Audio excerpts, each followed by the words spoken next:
Andrés, un gusto enorme, un placer. ¿Cómo estás? Igualmente, muy bien. Muchas gracias. Un placer estar en Santa Fe. Santa Fe, Entre Ríos también, así que te vamos a estar escuchando. Pero vamos a arrancar con esta cuestión que es importante, ¿no?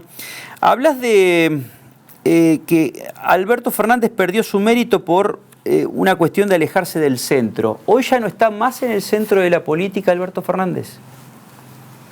Está en el centro de la política por ser presidente, pero no está en el centro del espacio de conflicto, del espacio ideológico. Él tenía un valor agregado. Él no es un líder carismático. No está ahí por los votos que tiene. Está ahí por la capacidad que tiene de combinar, de articular, de coordinar a personas con votos. Fundamentalmente Cristina Kirchner y a los gobernadores peronistas. Y la tercera pata, Sergio Massa, presidente de la Cámara de Diputados.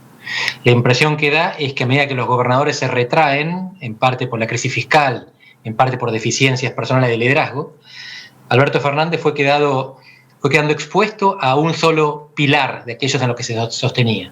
Sergio Massa está en una posición relativamente moderada, pero ya no muy moderadora, y él cae hacia Cristina, no porque Cristina se lo pida. De lo que habla esto es de la debilidad del presidente, no de la ambición de la vicepresidenta.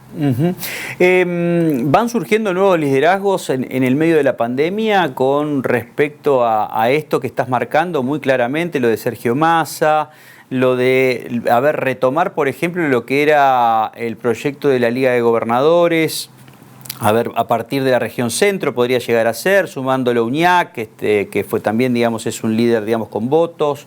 Después puede ser también la cuestión del kirchnerismo y cómo se dentro de esa cuestión de peronismo-kirchnerismo puede haber, digamos, diversos liderazgos emergentes proyectándose. Puede, pero no hay. No hay. Los gobernadores que tenían alguna capacidad de acción son los de Santa Fe y Córdoba, porque son provincias importantes y porque son liderazgos establecidos, en el caso de Schiaretti, o emergente, en el lado de Perotti. Y los dos, por un conjunto de razones que me atrevo a pensar que combinan su condición de rehenes fiscales del gobierno nacional con la falta de condiciones de salud o de carisma necesarias para dar el paso adelante, se quedaron a mitad de camino. Y entonces el gobierno nacional toma medidas y las destoma. Decide expropiar Vicentín y después decide dar marcha atrás.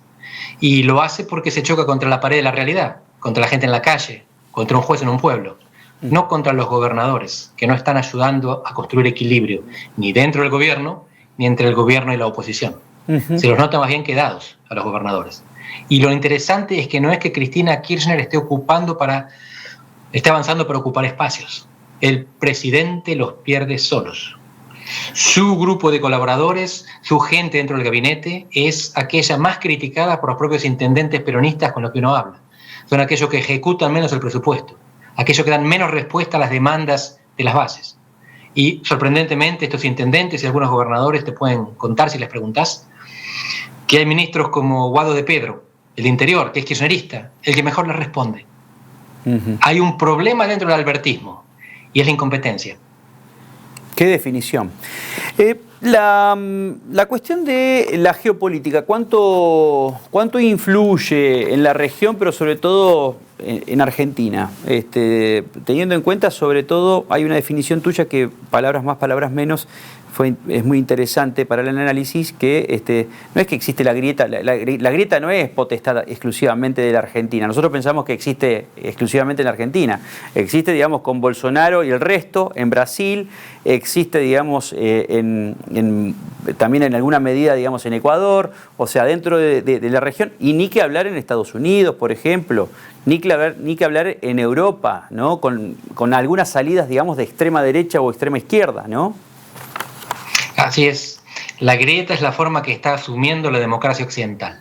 Hay países en los que todavía no se produce con esta intensidad. Yo estoy en uno de ellos, Portugal. Tenemos otro al lado, en Argentina, que es Uruguay. Pero en general, en los grandes países de Occidente, lo que vemos es que la grieta predomina. Una excepción, Alemania, por ahora. Porque hubo también un movimiento de neonazis que trató de tomar el Parlamento hace cuestión de semanas. Pero vemos que la división violenta, odiosa y rabiosa es la que determina los alineamientos políticos en Estados Unidos y Brasil sobre todo, pero también en España y en Italia. En España es cada vez más claro. Y si uno lee los diarios de esos países, se va a encontrar con la misma insatisfacción y los mismos debates polarizados que tenemos en Argentina. Y entonces, demos un paso más. Argentina no está igual que esos países. Está un poco menos peor. La grieta argentina es menos violenta. El problema argentino es que la economía está más rota. Argentina va a salir de la pandemia más rota por culpa de la economía, no de la grieta, que por comparación es bastante suave. Bien, esto es interesante porque siempre se ha hablado de, más allá de las diferencias que pueda haber entre Tabaré, Vázquez, Mujica y ahora Lacalle Pou, en algunas cuestiones de matices se pone como ejemplo Uruguay. Y siempre todos los dirigentes políticos que tienen relaciones internacionales ponen de ejemplo lo que ha sido los acuerdos de Portugal. ¿Cómo salió Portugal de una crisis terminal después de el 2008 que afectó, después de la burbuja financiera estadounidense, a toda la Unión Europea y a los países europeos, por ejemplo, como Grecia y Portugal? Salió con un gran ajuste, con mucha moderación política, mucho respeto por parte de los dirigentes respecto del electorado, del pueblo, y con costos más o menos compartidos, con una dirigencia austera. Es fundamental acá identificar la ejemplaridad como un componente que permite tomar medidas duras. ¿Qué quiero decir con ejemplaridad? Recién ahora en Argentina, en las últimas semanas o en los últimos días, tuvimos algún reconocimiento por parte de la dirigencia de que la gente está sufriendo y necesita buenos ejemplos, porque si no se van a enojar con los que les hacen sufrir. Un caso, Ameri, el diputado al que se le va la mano y en el acto deja de ser diputado.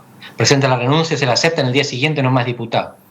O el gobierno nacional que ahora, por fin, después de 7 semanas de encierro, habría decidido congelar los aumentos salariales para los cargos políticos, cuando hasta ahora parecía que los que tomaban las medidas de ajuste no eran también la medida de ajuste en el sentido de que obligan a encerrarse a la gente y por lo tanto limitan el trabajo, aunque contengan el empleo y aunque distribuyan un poco más. Sin embargo, había gente que perdió el empleo y los que estaban tomando decisiones duras no estaban sufriéndolas también. Y finalmente, la Suprema Corte, que parece que también toma una medida de moderación, de reflexión, de parar la pelota para pensar. Los 3 poderes en una semana tomaron medidas de moderación y enfriamiento del partido. Quizás porque se dan cuenta que Argentina, no solo por ser Argentina, sino por ser América Latina, está sentada arriba de un polvorín, porque de la pandemia saldremos más pobres y más injustos.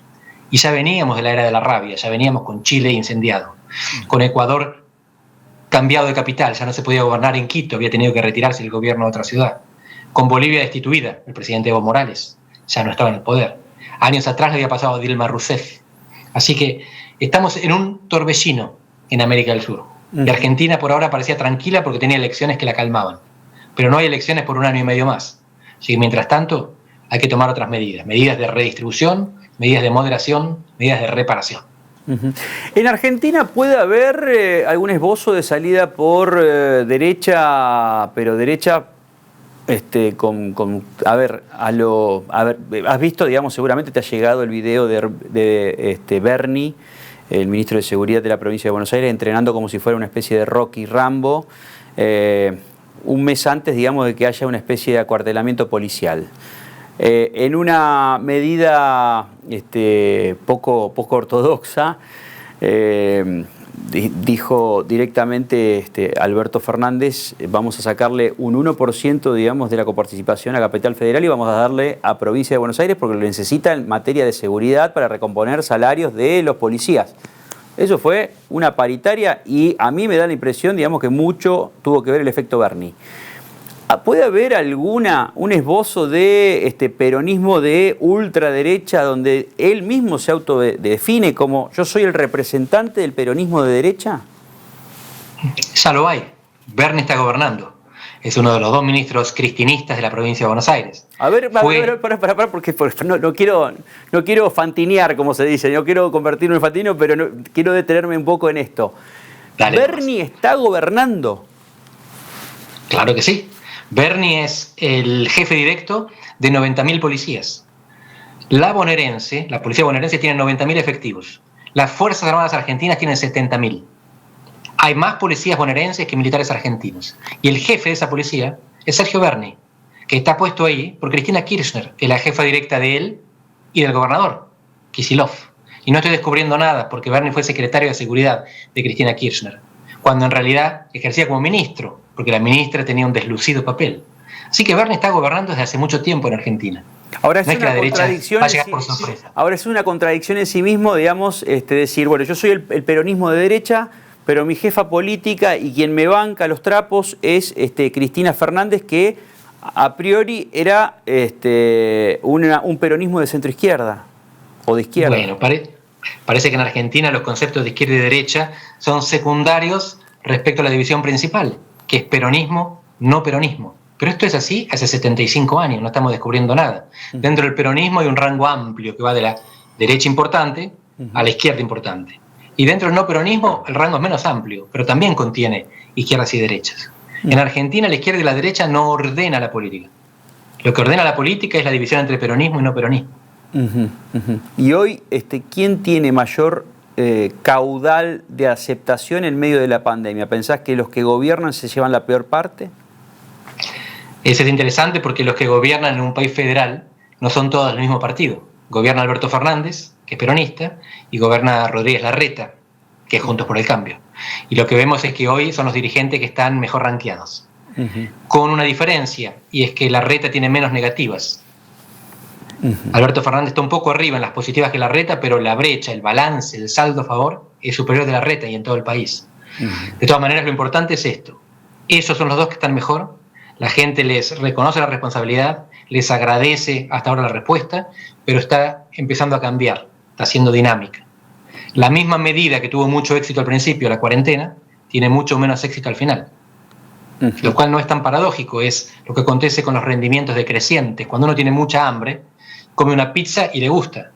Si te comes 3 pizzas, te empalaga. Con la cuarentena pasó lo mismo. El mismo factor en diferentes contextos produce diferentes resultados. Parece que Larreta se está dando cuenta antes que Fernández. O sea, el emergente de uno de los emergentes de la oposición, o el que lo postulan mucho ya directamente. Él trata de desviar un poco la discusión del emergente del liderazgo, sigue hablando de Mauricio Macri, pero arma una mesa política, digamos, con Frigerio, con Mario Vidal, con Santilli y otros miembros, y también congrega radicales. ¿Es Rodríguez Larreta? ¿Es el emergente natural de todo esto para el 2023? Sí, desde el momento que ganó la jefatura de gobierno de la ciudad de Buenos Aires, es el candidato natural a presidente por parte de la oposición. No es que lo digo yo, lo dice la historia. Los 2 anteriores presidentes no peronistas, Mauricio Macri y Fernando de la Rúa, llegaron a la presidencia desde la jefatura de gobierno de la ciudad de Buenos Aires. Esta es la vitrina que le permite a los no peronistas exhibirse, con gestión, con imagen, con medios y con plata. Así que es el candidato natural a ser candidato a presidente en 2023. Haga lo que haga, aunque no quiera, y por supuesto que quiere. La geopolítica, decía, incide mucho, por supuesto, en la región, pero hay un personaje que juega la política también, que no puede pasar desapercibido y ha jugado al ajedrez en las últimas 2 semanas tomando una definición. Qué raro esto de que un jesuita lo convoque a un miembro del Opus a ser parte de las políticas sociales del Vaticano, ¿no? O sea, después de la pelea por quién iba a ser el candidato, quién iba a ser el presidente del BID, del Banco Interamericano de Desarrollo, donde iba a estar el candidato de Trump y el candidato de Argentina, que era Gustavo Vélez, ya sabiendo que iba a ser una derrota cantada, el Papa lo convoca a Vélez para que sea uno de los organizadores, directores del centro social, o sea, de las políticas sociales para todo el globo, ¿no? Para todo el mundo, del Vaticano. ¿Cómo se analiza esto en la geopolítica? Los designios del Señor son inescrutables. Comparten religión y comparten partido. El Papa y Vélez son católicos y peronistas.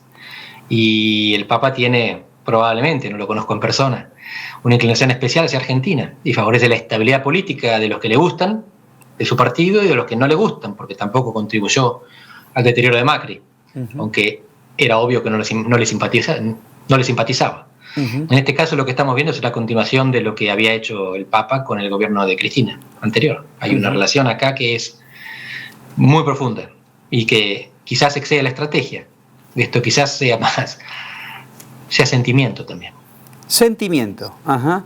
Porque, repito esto, ¿no? Porque es rarísimo, la raigambre, digamos, del Papa es de un jesuita, nada que ver con lo que significa, digamos, por ahí el concepto de Opus Dei dentro del Vaticano. Y hoy concentra absolutamente el poder, dándole a un argentino mucho poder de lobby, ¿no? De rosca, como se dice en la política, ¿no? Son hombres prácticos los dos, tanto el Papa como Belis, así que se van a acomodar sin problema. Hasta donde se sabe son personas cálidas, moderadas en las actitudes, así que no tengo duda de que se van a llevar bien, más allá de que no compartan la línea interna dentro de la Iglesia. Andrés, un gustazo enorme y desde Santa Fe te mandamos un abrazo. Muchísimas gracias. Hasta siempre y cuando quieran.